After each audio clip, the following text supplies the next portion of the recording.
Assalamualaikum warahmatullahi wabarakatuh. Perkenalkan, nama saya Nagrili, NPM 19.361. Di sini saya akan menjelaskan mengenai rangkuman dalam pembahasan kuliah gabungan mata kuliah Filsafat Hukum dengan dosen Pak Subelo Wiono, SH.MPD.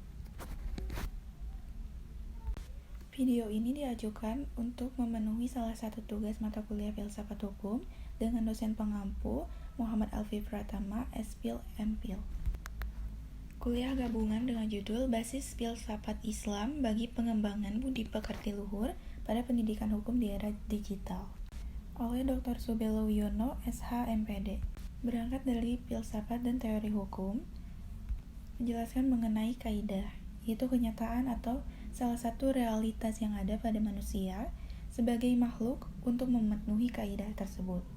Seperti contoh ketika kita menaik kendaraan roda 2 ataupun roda 4, di dalam perempatan ada lampu merah, kita akan mematuhi rambu-rambu tersebut dengan berhenti sebagai salah satu kaidah yang harus dipatuhi.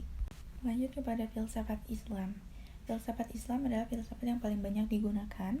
Di sisi lain ada filsafat Muslim, filsafat Arab, filsafat Timur Tengah, dan ada filsafat dunia Islam. Islam senantiasa mengajarkan dan menyuruh manusia untuk berpikir atau menghargai akal atau rasio. Filsafat Islam berhubungan dengan sifat wajib Rasul, yaitu ada sidik, yaitu jujur. Asidik sebagai sifat wajib Rasul, yaitu selalu benar dan tak mungkin berbohong. Lalu yang kedua ada sifat amanah. Amanah yaitu berarti dapat dipercaya. Sifat ini merupakan sifat wajib seorang Rasul, memiliki beberapa sifat terpuji yang wajib diteladani. Amanah merupakan bagian dari budi pekerti yang dipraktekkan dalam kehidupan sehari-hari. Contohnya seperti seorang pejabat yang diberikan amanah oleh masyarakat untuk memimpin rakyat, akan tetapi pejabat tersebut korupsi. Oleh karena itu, pejabat tersebut belum mampu menghasilkan sifat yang amanah. Yang ketiga ada sifat wajib tabligh. Tabligh yang artinya menyampaikan, yaitu Rasul selalu menyampaikan risalah-risalah Tuhan yang ditunjukkan kepada umat manusia dan tak ada satupun yang disembunyikan. Contoh dalam kehidupan sehari-hari yaitu berbagi informasi kepada orang lain agar orang lain bisa sama-sama mengetahui tentang sesuatu hal dan memberikan nasihat dalam kebaikan untuk mengajak umat muslim lain untuk berbuat kebaikan dan menghindari keburukan. Yang terakhir ada sifat wajib Rasul fatanah. Fatanah yang berarti cerdas, yaitu mengetahui pengetahuan, keterampilan, logika. Dengan kecerdasannya tersebut, para rasul dapat memberikan keterangan secara benar sehingga manusia dapat mengerti dan memahami hal yang diajarkan. Oleh karena itu, dalam filsafat Islam dapat menirukan beberapa sifat rasul lalu bertakwa untuk berfilsafat.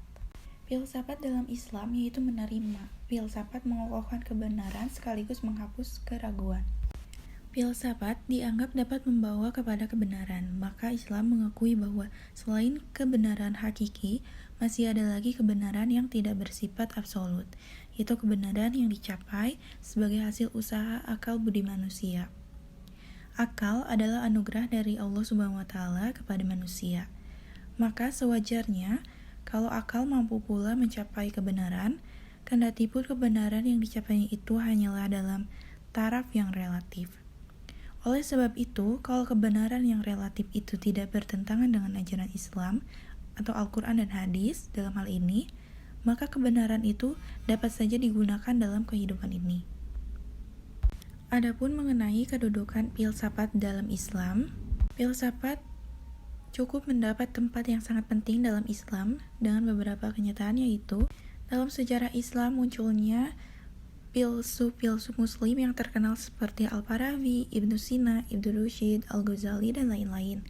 Bahkan mereka dianggap sebagai mata rantai yang menghubungkan kembali filsafat Yunani yang pernah menghilang di Barat, dan berkat jasa-jasa kaum muslimin, maka filsafat tersebut dapat dikenal kembali oleh orang-orang Barat. Terdapat sejumlah ayat-ayat Al-Quran juga yang mendorong pemikiran-pemikiran filosofis. Lalu berikutnya yaitu Islam menilai bahwa filsafat itu hanyalah merupakan alat belaka dan bukan tujuan. Filsafat dapat digunakan untuk memperkokoh kedudukan Islam, umpamanya yaitu dapat dijadikan sebagai jalan untuk memperkuat bukti eksistensi Allah Subhanahu wa taala. Lalu selanjutnya yaitu kebenaran filsafat bersifat nisbi dan spekulatif. Nisbi artinya relatif dan tidak mutlak kebenarannya, spekulatif artinya kebenarannya bersifat spekulasi dan tidak dapat dibuktikan secara empiris. Lalu selanjutnya, filsafat dapat membantu agama dalam menghadapi masalah-masalah baru atau masalah yang belum ada ketika di Al-Quran diturunkan. Contohnya seperti bayi tabung. Jawabannya hanya dapat ditemukan dengan cara menerapkan prinsip-prinsip yang ada dalam Al-Quran, disertai dengan penggunaan akal dan logika yang tepat. Lalu filsafat dapat membantu juga untuk merumuskan pertanyaan-pertanyaan kritis.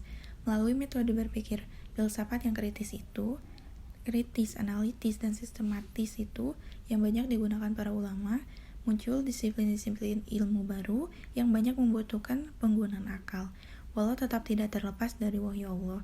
Misalnya, ilmu ushul fikih, ilmu tasawuf, ilmu kalam, dan lain sebagainya. Dalam penjelasan tersebut, sangat tampak jelas bahwa Islam tidak mencegah orang untuk mempelajari ilmu filsafat, bahkan menganjurkan orang untuk berfilsafat dan berpikir kritis menurut logika untuk memperkuat kebenaran yang dibawa oleh Al-Quran dengan dalil akal dan pembawaan rasional. Dengan demikian bahwa filsafat mendapat tempat yang seluas-luasnya dalam Islam. Ada beberapa tokoh-tokoh muslim, filsafat muslim atau pemikir Islam seperti Al-Kindi yang lebih dikenal dengan The Philosopher of the Arabs, yaitu murid Aristoteles yang pertama dan terakhir dari Eastern Caliphate, kekhalifahan timur. Al-Kindi mempertemukan agama, yaitu Islam, dengan filsafat atas dasar pertimbangan bahwa filsafat ialah ilmu tentang kebenaran dan agama juga adalah ilmu tentang kebenaran pula, dan oleh karena itu, maka tidak ada perbedaan antara keduanya. Lalu ada Al-Farabi yang dijuluki oleh kalangan timur sebagai Al-Mu'allim Al-Sani atau The Second Aristotle dan otoritas terbesar setelah Aristoteles. Al-Farabi berhasil mempertalikan serta menyelaraskan filsafat politik Yunani klasik dengan Islam sehingga bisa dimengerti di dalam konteks agama-agama wahyu. Lalu ada filsuf yang terkenal yaitu Ibnu Sina, seorang filsuf muslim ternama yang menjadi tokoh sentral filsafat peripatetik. Ibnu Sina berargumen bahwa Allah menciptakan dunia melalui emanasi. Dia percaya bahwa Allah adalah pikiran murni dan ciptaan dihasilkan dari pemikiran Tuhan. Lalu ada Ibnu Rushd. Yaitu kegiatan filsafat tidak lain adalah mempelajari segala wujud dan merenungkannya sebagai bukti adanya pencipta. Ibnu Rushd mengawali filsafatnya dengan pembuktian bahwa syariat atau Al-Quran dan hadis mengharuskan penalaran filsafat, sebagaimana ia mengharuskan penggunaan demonstrasi logika rasional untuk mengenal Allah dan segala ciptaannya. Selanjutnya ada filsuf Muslim Abu Bakar Muhammad Ibnu Zakaria Ibnu Yahya Ar-Razi, dikenal pula dengan sebutan Razis. Ia adalah seorang filsuf dan dokter. Ar-Razi menguasai disiplin ilmu matematika, kimia, kedokteran, dan filsafat. Namun ia lebih dikenal sebagai ahli kimia dan ahli kedokteran dibanding dengan seorang filsuf. Menurut Ar-Razi, kebenaran yang sejati adalah kebenaran yang diperoleh dari filsafat, sedangkan agama saling bertentangan antara yang satu dengan yang lainnya. Maka dari itu, untuk memperbaiki harus mengamalkan filsafat. Pemikiran filsafat Ar-Razi sangat rasionalis. Bahkan, ia tidak mempercayai eksistensi Al-Quran dan kenabian. Ajaran yang terkenal darinya adalah 5 kekal. Di samping itu, ia juga mempunyai ajaran etika agar manusia tidak terlalu zuhud dan juga tidak terlalu bermewah-mewahan. Lalu ada Al-Ghazali, yaitu merupakan sosok pemikir dan ulama yang memiliki kontribusi besar di panggung peradaban Islam. Filsafat pada dasarnya adalah proses pencarian kebenaran.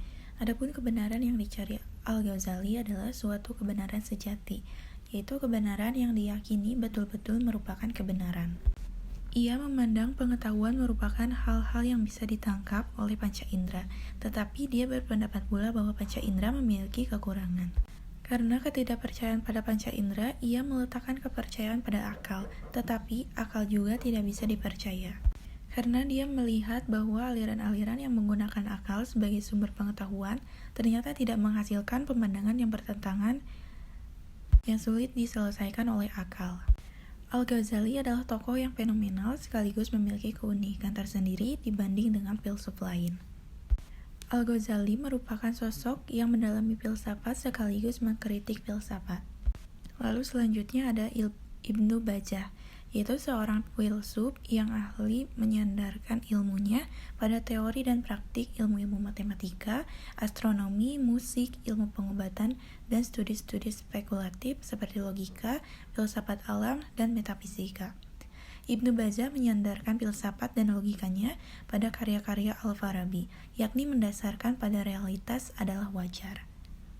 Ia berpendapat bahwasannya seseorang dapat mencapai puncak makrifat dan meleburkan diri pada akal fa'al jika ia telah terlepas dari keburukan-keburukan masyarakat dan menyendiri mampu memakai kekuatan pikirannya untuk memperoleh pengetahuan dan ilmu sebesar mungkin. Jadi, seseorang dapat mencapai tingkat kemuliaan setinggi-tingginya melalui pemikiran dan menghasilkan makrifat yang tidak akan terlambat apabila akal pikiran dapat menguasai perbuatan-perbuatan seseorang dan mengabadikan diri untuk memperolehnya. Lalu ada Ibnu Miskawayh.